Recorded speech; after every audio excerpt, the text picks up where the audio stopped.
The SEC keeps finding things to dominate at, and everybody just seems to hate it. Guys, how do we feel about the Big 12? We're talking ball with the SEC squad. From Alabama to Tennessee, from Georgia to Oklahoma, from Auburn to Texas, it's the local experts of the Locked On Podcast Network bringing you scoops, breakdowns, and the most comprehensive preview of the upcoming SEC weekend. It's the SEC squad, and we have a seat for you. Hurt feelings and thin skin are prohibited. Squad up, you're part of the SEC squad. Yes, this is the SEC squad. Thank you so much for making us your first listen every single day. Filling in for Chris Gordy of Locked On SEC. I'm Zach Blackerby, the host of Locked On Auburn. That's Stephen Willis, the host of Locked On Ole Miss. Luke Robinson, the host of Locked On Bama. Jay Smith, the host of Locked On Sooners. And Corey Burton, the host of Locked On Vandies. And there are several things that all of our teams have in common. We're all in the SEC, and we are also all covering a team that's one of the 14 teams that made the SEC. And guys, all season, we talked about how great the SEC was in basketball. It's like all of a sudden we care about this now. We're dominating. And it's like the rest of the country didn't believe us. It's like the rest of the country's like, there's no way 14 teams get in. And then they do. And guys, people are losing their minds, and I love all of it. It's fantastic. It's absolutely great. It's so great that everybody's focusing on that instead of the fact that the committee director was an athletic director that got $100,000 to get NC North Carolina into March Madness. Nobody's talking about that. West Virginia is losing their mind. They're doing the whole Florida State litigation thing. It's just an amazing day. Oh, the collective just heads exploding over SEC dominance on another sport that the SEC is not supposed to dominate at. And it's not even softball season. Yeah, I think that's what it is, Corey. I think it's like, okay, the Big 12 and the ACC, they had college basketball. That was their domain. The Big 10, I think, was, for a long time better than the SEC as well. And I think it's just kind of snuck up on them. Where all of a sudden, like, oh my goodness, there are so many elite coaches throughout the SEC. There are so many elite players throughout the SEC. And now all of it, now Chris Marler, host of Locked On Gamecocks, now we don't all have that in common. We are now joined by a team that is dragging the conference down, Chris Marler. But I mean, guys, seriously, I think this kind of snuck up on the rest of the country. Well, look as a long-standing member of the SEC, one of the things that I always expected that we would always be the highest representatives in the tournament. And it kind of cracks me up, though, that the Big 12 is crying and bellyaching the way they were, because they weren't crying and bellyaching last year when Oklahoma was left off with the exact same record they have this year, with the exact same number of quad one wins as they had last year. We didn't get any of that love. Why is it all of a sudden now a conspiracy? C-O-N-spiracy. It's not that. Y'all just ain't good enough. It just was what it is. If South Carolina had the same record as North Carolina this year, no way they're letting South Carolina in. North Carolina only got in because of the blue blood status, which, again, I'm not totally against as an Alabama football fan, but they also get in because they have their AD on the committee, which everybody says that didn't do anything. Well, he only got like $110,000 bonus for them getting in. And look, again, I'm not saying it happened. I'm also not saying it didn't happen. So I think that, look, if we could have, we would have snuck LSU and South Carolina in this thing. Our strength of schedule was bananas. Look at who Auburn and Alabama played the top seeds, the number one seeds. They played them a total of 5 times, and they didn't even play Duke. They played Houston, Auburn twice, and Florida twice. Auburn played them 4 times. I mean, it's ridiculous. Can we pause the bashing on North Carolina just for 1 second? I do want to put the disclaimer out there. North Carolina missed the tournament last year, and he missed that same bonus. I just want to put that out there. I just want to be fair. Please just go back to bashing North Carolina. Was he the chairperson last year? He was. Okay, so here's my thing. The vice chair actually helped this time, but yes. I hate when we do hypotheticals in sports unless I'm the one driving the narrative. Drive it. You were going to come Drive in it, and Marler. say, if you're going to come in and say Drive it like that, like Danny Cannell, Nicole Auerbach, Ari Wasserman, that entire group, this little fraternity of anti-SEC bias crap that came in all football season and then made the same one joke over and over and over again. Can you imagine if who's it, Del Conte, that's the AD at Texas, if that guy was the chairperson for this and was a bubble team that was like right on the fringe? Dude, they were 1-11 in quad one games. They were 1-11. By the way, Duke, listen, I will join in on the slander for the entire ACC. I put up this graphic last week. I know I sent it to Zach. Auburn going into the SEC tournament had 10 ranked wins. That was 3 more than the entire ACC conference had in the regular season. That win that Duke had against Louisville on Sunday or on Saturday in the ACC championship, that's the first ranked win they've had in 101 days, dating back to December 4th. There are 14 teams in this conference that have the same amount or more ranked wins than Duke does in the ACC. It's unbelievable. Hey, look, let's also say this about North Carolina. I mean, I guess they're getting credit for playing Duke close in the tournament when they didn't have 2 of their best players. And right.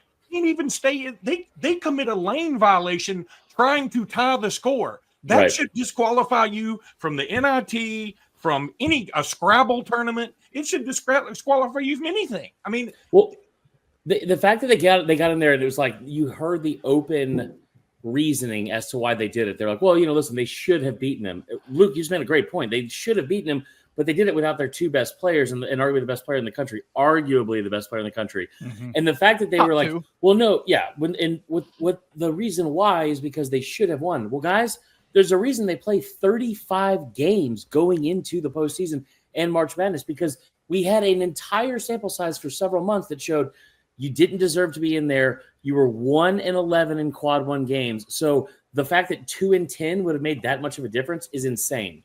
Guys, let's welcome John Miller, the host of Locked On Mizzou, another team that has made the NCAA tournament, one of the 14. John Miller, how are we feeling? Yeah. Thank you. Let's go. All of us Marler very happy today, which I think is great. Guys, I think we buried the lead here, though. I mean, we focus on North Carolina, which is funny, no question. But West Virginia's governor is suing the NCAA. Like, that's a thing that's happening right now. Like, what an amazing thing to happen. And it seems like they're more upset about the SEC success than North Carolina getting it. Yeah, absolutely. I wonder if that governor called Ron DeSantis down in Florida to try and figure out how to sue the NCAA or the College Football Playoff Committee or whatever Florida State's crying about not being in a tournament. So it's just an interesting situation. West Virginia absolutely belonged into the field. They did. I do agree with quad you. 1 wins than Vanderbilt. This is just, as somebody said on one of my shows today, it's a miscarriage of justice, basically, allowing North Carolina to get in over West Virginia. But you know whose fault that's not? The SEC's. There you go. That doesn't mean the SEC's not good. That means that everybody else is very mid. Here's the other thing. We've everybody in this group and everybody in the SEC and really everybody everywhere has been hosed at one point or another by the NCAA tournament. I think suing the NCAA is just dumb and just a political, politicking crap. Unless you're Diego Pavia. Yeah. But well, look, thank you, Diego. A little we bit love different you. reason. Suing the NCAA for this reason is stupid, and it's just politicking, trying to win some votes. And look, here's the other thing. We're fighting over who essentially was the 68th or 67th or 69th best team. Nice. And that's why, and everybody's going to use this as, this is why we got to expand. Right. Holy cow, how many more games do we need to see to know that North Carolina's not good enough to win this thing? Thank you. Luke, I got to say, I will tell you right now, I agree with everything you just said. As a longstanding hater of the NCAA, it's just nice to see someone else carry out the work of what Logan Young was trying to do to the NCAA 25 years ago. Logan. And I'm RIP Logan. We all know what happened. We'll talk about it in another episode, but I think I'm excited. Anytime the NCAA is in trouble, which seems to be a lot lately, I'm all for that. So and we were sitting there in the NCAA thing. If you want to talk about Ole Miss, you had Pat Forty and Dan Wolken and the army of the NCAA apologists coming after Ole Miss. Aren't they great, though? Man, they're great. Yeah, they spent 2 years basically talking like Hugh Freeze and Ole Miss was Jeffrey Dahmer and John Wayne Gacy running around just victimizing everybody. And screw the NCAA. Was Wolken wearing a mask while he was doing it? Probably. Okay. All right. So who likes their seeding in the NCAA tournament? Who does not? All that is next right here on the SEC squad. Is he a furry? Today's show brought to you by our friends at Upwork. Luke Robinson, can you imagine trying to scale your business and not using Upwork? It's just insanity. No. Yeah. Like nobody's going to do that. Chris Marler, do you love flexibility when it comes to connecting with top freelance talent across multiple industries? Before the outside of the I before E rule, except for C, it's my favorite thing, brother. I love that. John Miller, on a scale of 1 to 10, how would you rate the importance of finding the right talent for your team?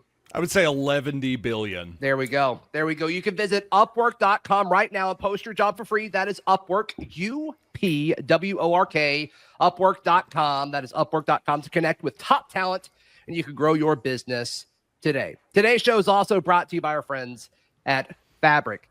Jay Smith, you've got a family. Taking care of your family is important. Would you agree? Yeah, I got to make sure I do that at least once a week. Yeah, sure. Life moves fast, especially when you have a family. One day you're watching your kids take their first steps, and before you know it, they're off to college. Corey Burton, how important would you say peace of mind is when it comes to managing your family's finances? Well, it's the utmost 11 billion%. Yeah, I think so. Stephen Willis, you know the answer to this. How long do you think it takes to get set up with Fabric? Oh, I think you could probably do that in about 10 minutes, right? Yeah, maybe less. Clicks here and there. You're join the thousands of parents who trust Fabric to help protect their family. Apply today in just minutes at meetfabric.com/LockedOnCollege. That is MeetFabric. Fabric is spelled Fabric. Meetfabric.com/LockedOnCollege. Policies issued by Western Southern Life Assurance Company. Not available in certain states. Prices subject to underwriting and health questions. Thank you so much for making the SEC Squad your first listen every single day. And, of course, we encourage you to make your favorite SEC team. Just search Locked On, your favorite SEC team. Make that your first listen every single day. Who feels like they got hosed by the NCAA selection committee? Who does not like their situation in the NCAA tournament? Jay Smith, your hand went up first. What do you not like about where the Sooners are? I mean, we got a 9 seed, which is cool. I'm glad that we got acknowledged and got into the tournament, but we're playing UConn first, and we're right behind that is freaking Florida. Congrats. Yeah, and I'll be honest, anybody that got a 9 seed or an 8 seed, for the most part, got hosed because the number ones this year are really good. There's a lot of actual talent at the top in the 1s and 2 seeds. I would have loved to have been like an 11 where we had a chance to go a little bit deeper in the tourney and then see that number 1. But yeah, I think that spot got us a little hosed, but hey, I'm just happy that we're dancing. There's a got screwed because they seeded you too high, is what you're saying. Right. I like that. Yes. Okay. Steven, that's kind of been your argument too, as far as where you wanted Ole Miss to be seated. You raised your hand. How did Ole Miss get screwed here? Once the regular season's over with, the record, the quad ones, the whole 9 yards, it goes out the window. It's a new season. And North Carolina and San Diego State, they played for a national championship in 2022 and 2023. Both of them did. And they both have the talent. This would be like being drawn up against Arkansas. They have NBA players and people that can get after you. And they might be young, they might not be, but there's different ways they can beat you. It's not like playing a typical mid-major, to where if they just get hot, there's really 1 or 2 ways that they can pull the upset. This team can just absolutely get on a heater and out-athlete you a little bit. So that's a little bit scary for an Ole Miss team that doesn't have the high-end players that other teams in the SEC have. So if Ole Miss gets through this first-round game, I mean, they could go all the way to Elite Eight. I mean, they literally could do that. I don't see any problem necessarily getting there. They have the talent to do that. This first game is going to tell the tale, whether it's North Carolina or San Diego State. John Miller, you raised your hand very politely. Don't let Marler talk. Go ahead. I will not. So here's the thing. I have kind of a Missouri take, but also a bigger picture take too, which is that a lot of people have been talking about how the conference tournaments don't really have a lot of bearing on your seed in March Madness anymore. Well, what it does seem like is head-to-head matchups have a bearing on your seed, because if you look at KenPom, for example, you got Missouri 15, Kentucky 16, Texas A&M 17, and yet Missouri a 6, Kentucky a 3, Texas A&M a 4. Well, what do Texas A&M and Kentucky have in common? They both beat the Tigers at Mizzou Arena. So it seems like, rightly or wrongly, the committee is really taking those intra-conference matchups very much into consideration. Yeah. Go ahead, Marler. Sorry about that. So I think that Mizzou got screwed because of that. But I think also, like, the only team I think that is really way too high in the SEC is Kentucky. Like, Kentucky finished 22-11. I jokingly said this after they got a 3 seed. I wonder how many more games they could have lost and still been a 3 seed, because it seemed like they were on that line no matter what for a while. Like it was just, there was nothing they could do wrong. Mizzou goes on the road and beats a Florida team. Like I said, it was like a month and a half ago, but I guess if we're going to be a prisoner of the moment, they don't deserve that. The team that got screwed outside of that, I think Mississippi State as an 8 seed is too low, and they don't have any super like multiple great wins on their resume. Okay. But Auburn is the number 1 overall seed, and they are going to potentially play in the second round an 8 seed. And I'm not great at math, guys. Steven, you are. So if you are, or everyone else, like if you are an 8 seed, what that tells me is you're probably ranked between 29th and 32 in the country. That would make sense, right? Well, someone explain to me how the hell Auburn is going to go into the state of Kentucky, where Louisville is, last time I checked, and have to face an 8 seed Louisville in the second round, who is currently ranked number 10 in the country. That's a joke. Like, it wasn't that they were a 1 seed; they were the number 1 overall seed. But they shouldn't be ranked that high. They shouldn't be ranked that high. I think Zach's right. I think Zach's, because here's the thing: the AP rankings and all that. I think they've got it screwed up, and I think the committee is sort of looking at it with Vegas eyes sometimes and going, "Yeah, that's fair." Louisville probably isn't the number 13 team in the country. I don't care what anybody says. When this came out, Auburn fans were upset. I was shocked. I saw the list. I saw the bracket. I'm like, oh, this is awesome. And then I get on Auburn's corner of Twitter and all of that. And I actually think Auburn plays Creighton too. But I was shocked at how upset everybody was because of this. And I'm like, I like this draw. I like this draw a ton. So I've seen that argument already, Chris. And I don't disagree with you, Marler. Let me say this about Kentucky. I think Chris hit on something that, it's like sometimes Kentucky was apparently just gonna be a 3 no matter how bad they play. Alabama beat the brakes off of them, or how many people get hurt. I mean, I don't mind reward. If somebody gets hurt, remember Kenyon Martin got hurt, and they still gave Cincinnati a 1 seed or a 2 seed or whatever, and then they exited early because they weren't the same team. But you can't really punish the team. I get that, and it goes back to the whole thing about which I hated when everybody said, "Well, they're playing so hot down the stretch," and I'm like, "Yeah, but they were hot garbage at the beginning of the year. That should matter." I'm much more body of work, and that's why I'm glad Auburn. I hate to say it. I'm glad Auburn got the nump #1 overall seed. Well, you can't do both, right? I don't think you can give Auburn the #1 overall seed. You would give it to Florida otherwise. Right.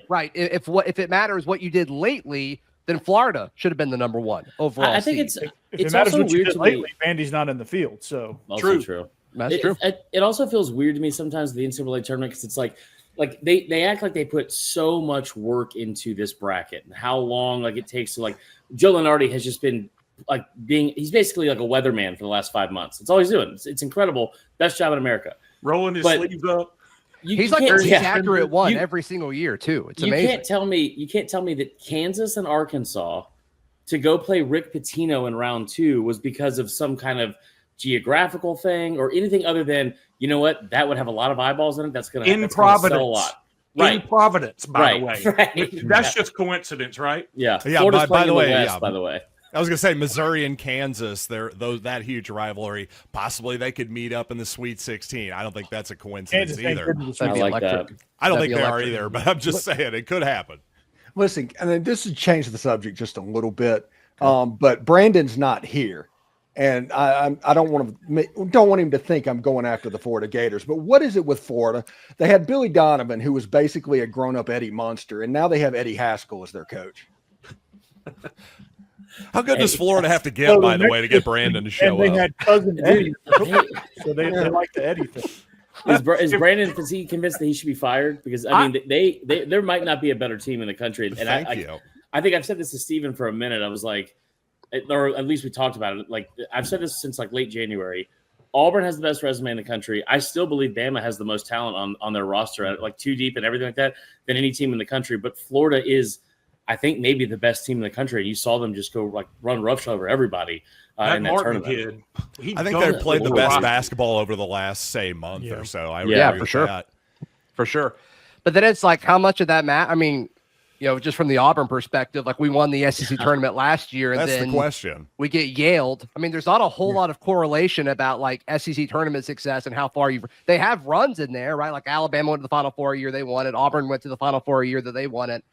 But there's also plenty of examples of teams winning it and getting bounced early. So it's everybody's picking Florida to go far, and I agree. I 100% agree, but I don't know. Like, we haven't really seen a team go on a run and win the SEC tournament, then win the national championship. Like most people I'll tell you what I think happens, Zach. I think, for example, like Auburn last year, I think when you go on that big run in a conference tournament, it can leave you more vulnerable early in those early round games. But if you just get past the first and second round, I don't think there is a lot of correlation on who then wins the national title. I think there's a lot of teams that won the title and won their conference tournament. Yeah. Well, historically speaking, as long as you don't have a player consistently try to get ejected from games in March, it's really a lot easier to extend your stay in the tournament. You know what I mean, Zach? I mean, I imagine getting elbowed by Chad Baker-Mazara has to hurt, though. I got to go back. Yeah, emotionally. I'm fascinated by Jay Smith's argument that he wishes he had a lower seed because it really brought back some memories of when I was at Alabama, and that's how I approached being out late night at the bar. I was like, look, I could try and go for an 8 early and get rejected, but if I stay long enough, I'm going to get one of those lower 5-12 seeds. game, it's always the sweet I spot. always play the 5-12 game as the sweet spot, baby. Upset Cinderella story. All right, let's take a stab at who could win the national championship. Vandy? Does Vandy have a shot? That's next on the SEC squad. Hey, today's show is brought to you by our friends at Monarch Money. More money. Money. More Money. problems. We all love it. We all love Monarch Money. Ever check your bank account and wonder where did all my money go? Between dining out and online shopping entertainment, it's easy to lose track with the FanDuel. I mean, maybe you're buying tickets. Maybe you're buying too many drinks, to get ready for all of the madness this month. Monarch Money is not just a budgeting app. It's a complete financial command center. Luke Robinson knows all about the command center. I mean, look at where he's at. He's fully equipped. You can track all of your accounts, investments, and spending in one place. So you just you stop just managing your money and you start building wealth. Let's give a quick round of applause for wealth building with Monarch Money. Talking about Rich, talking And also Luke's microphone. Yes. Y'all like that? It sounds better, doesn't it? Oh I my love God, it. it's a million times better. Take control of your finances with Monarch Money. Use code LOCKEDONCollege at monarchmoney.com for 50% off your first year. That's monarchmoney.com, code LOCKEDONCollege for half off your first year. Thank you so much for tuning in to the SEC squad. Who did we lose? Did Marler go get Monarch shocker. Money? Shocker. Where did he go? He said he's in Atlanta and he has great internet now. No I was about to excuses. compliment how good his internet connection was. His Is he order too was ready at busy? Crystal. He could do 2 segments, but the Came Big and said Ten one is goodbye. like this too. The Big Ten squad, there's so many of them are like, I could do 1 segment or I could do 2 segments. I'm like, how are you this busy where you can't do a full show with us, but you could do 2 segments? Zach was is about to have late, his too. 3rd child, and he's here for the whole time. Come on, my people. wife might be in labor right now. now, I'm still literally. doing the Right SEC now. squad. Right now. I At don't this know. moment. Like, hold There's on, a honey. baby I'll He's drive like, you coming you're down gonna in out. have a to second. give it a minute. Yeah, I'm Marler naming had my to go down 3rd to Crystal kid and pick up his squad after this show right here. I'm dedicated to the game, baby. Let's Hell go. yeah. Baby coming. Content overall. How many SEC teams have a legitimate shot to win the national championship? Ooh. 14. 3? 14. That's the correct answer. What's the second best answer? 13. 3. Is it 3? Is probably it I think 3. in no particular order? Auburn, I think it's Florida, 4. Bama? I think it's 4. Who's the 4th one, Stephen? Tennessee. Oh, sure. See, it's Rick Barnes is their head coach. So I don't So know we if I all can agree actually believe in Florida it. and Auburn, right? He's going to have a game to where the offense just doesn't show up. If he happens to have the matchup to where that doesn't matter, he has a chance to get through that game and kind of wake up. Fair. See, Alabama's going to potentially have to get through Vandy in the 2nd round. So I don't know. Just kidding. Well, Tennessee got love lucky the having swag. Houston as their 1 because they play the same style. It's just going to be like playing in a swamp, just dribbling in mud puddles. No, it's going to be a boulder fight. It's not even going to be a rock fight. So Look at Missouri has already Tennessee's beaten path. its 1 seed in its region, by the way, Florida. I think the Tigers have a top 5 offense in the entire country. I wish they were a little bit better defensively, obviously. Typically, I like to lean on teams who are better defensively to get to the Final Four. But I at least think Missouri can get that far. I think they've shown that upside. I love that. I'm trying to find Missouri on my bracket. Yeah, I'm You don't have to look that far, buddy. They're 15th in Ken Palm, 6th seed.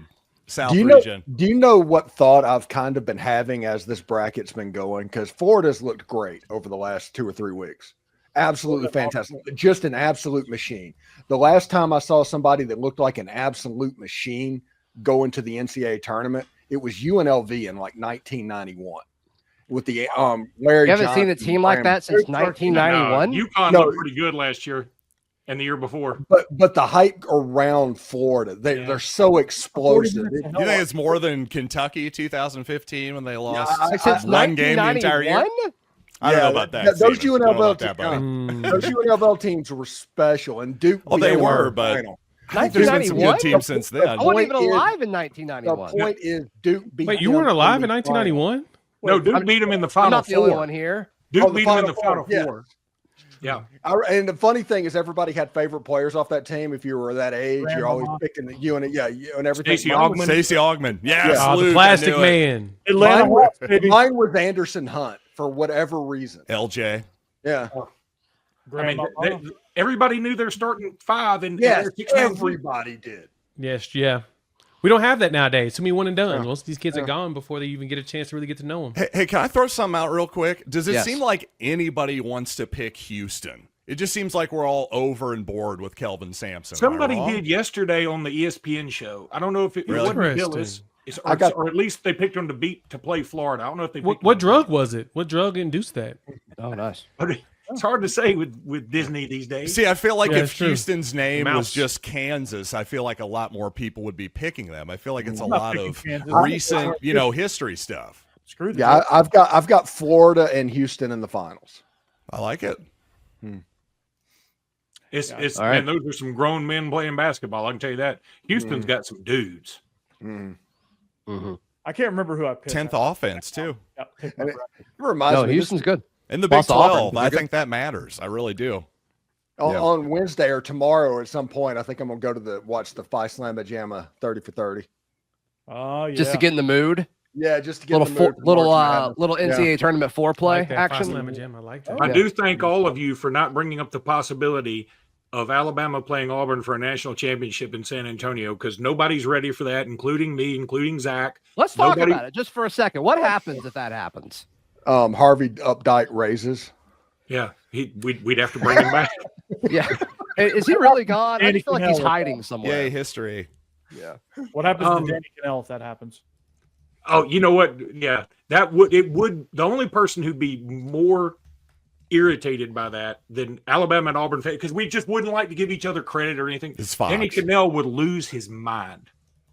He would be like George Michael Bluth from Arrested Development, just laying on the floor, just coming in, throwing his backpack down. Let me throw this out there. Over under SEC teams in the Elite Eight. If I said it at 3.5, what are y'all taking? Under. You don't really? 3.5's a big number, Zach. I got to go half the field then. No, I'm going like over. Too much. I think 4 make it. I think 4 make it. Yeah, $1,000. Let's go. Literally, I'm taking 3. No, I'm taking 3, so I'll take the under. I'm not going there far. I'm not touching it. Yeah. I would buy it down and take over. I'd buy the half. Not enough. And I think that 4th team could be the Ole Miss Rebels. In Tigers, the Elite let's go. So if Ole Miss makes, like you could have Auburn, Ole Miss, So Auburn, Missouri, Florida, maybe Tennessee, Kentucky, A&M. There's a lot of options. Yeah. Maybe I take the over. Alabama. Alabama's going to be there. I mean, you could have Vandy, Bama in the second round and guarantee one in the Sweet 16. Same thing with Florida, Oklahoma. I mean, you could have, and then if you get there, anything's possible. I mean, it's going to be if half of the teams win in the first round and you get 7 in the round of 32, like you got a shot at that point. This is payment for all of the anti-SEC squad people that was running around for what they did during the college football playoff. This is your comeuppance. What SEC team do you think we need to win to help bolster the argument? I mean, Auburn's going to beat Alabama State or St. Francis. Bama's going to beat Robert Morris. All that stuff. Right? We need Georgia beating the Zag. I was going to say Mississippi State over Baylor. That is it. That's it. Mississippi State beating Baylor and upsetting Duke If they did that, I'm going to slightly disagree. I'm going to slightly disagree. I actually think it's Missouri and Drake because if you guys watched the CBS broadcast, the bracket reveal, everybody on the panel picked Drake because they think, well, they're the best scoring defense in the country. That's a sign to take Mizzou I do right think there, if baby. Missouri loses, no, for real, I think if Missouri loses that game, people are going to go, oh, the SEC was overrated, creation of ESPN. It was all just a narrative. I do think that's going to happen. So kind of an important game from that perspective, I guess. My show on Tuesday is about a CBS Sports HQ guy that called Ole Miss the fraud of the NCAA tournament and guaranteed a first-round loss to North Carolina or San Diego State. Wow. So that would be he Steve's about to make a meal out of that. Oh my goodness. I had one of the most beautiful first segments ever. That show might feed families. Good for you. Oh, good for his you. family. Don't forget the little people down here in Nashville when you strike it rich on that episode. No, that's the worst take ever. Calling an SEC team that won 10 games, including wins at Alabama, against Kentucky, and against Tennessee, a fraud. Get the heck out of here. That is pretty wild. That is very wild, but very aggressive too. I mean, you had to have some good non-con wins too. I don't remember them offhand, but they beat Louisville by 25 in their place. Yeah, I knew it was. Oh, that's all you need. Yep, pack of frauds. Yeah, get out of here. Sound like a pack of frauds to me. As well. Steve, go join the Big 12. You guys are frauds, man. Yeah, seriously. It's like American Conference. I mean, we were going up against UAB in Memphis in the conference tournament. Yeah. All right. But yeah, so I was gonna say, take us home, Corey. The committee was all against Vandy too, so that'd be a nice little hoorah moment for the SEC if they beat St. Mary's in the first round because everybody's on the Gale bandwagon there. Absolutely. Hey, yes. By the way, this is the year that I learned that Mount St. Mary's and St. Mary's are two different places. Good for you, man. I'm glad that happened for you. It's exciting. That was a big moment for me. This is huge. So bonus points. Where are both those places located? Mount St. Mary's is that North Carolina or something like that? I want to say yes. Mount St. Mary's is in Ohio. Wow, those aren't the same. This has been a tough ending, I gotta say. We should have cut it off after Corey. St. Mary's is in California, right? Yeah, that one is. Yeah, that one I'm aware of. The Gales are good. in California. Good. Yes. All right. If any Mount St. Mary's fans comment down below, we'd love to hear from you. Maybe you can host Locked On Mount St. Mary's. That'd be fascinating. All right. Thank you so much for tuning in. Emmitsburg, Maryland.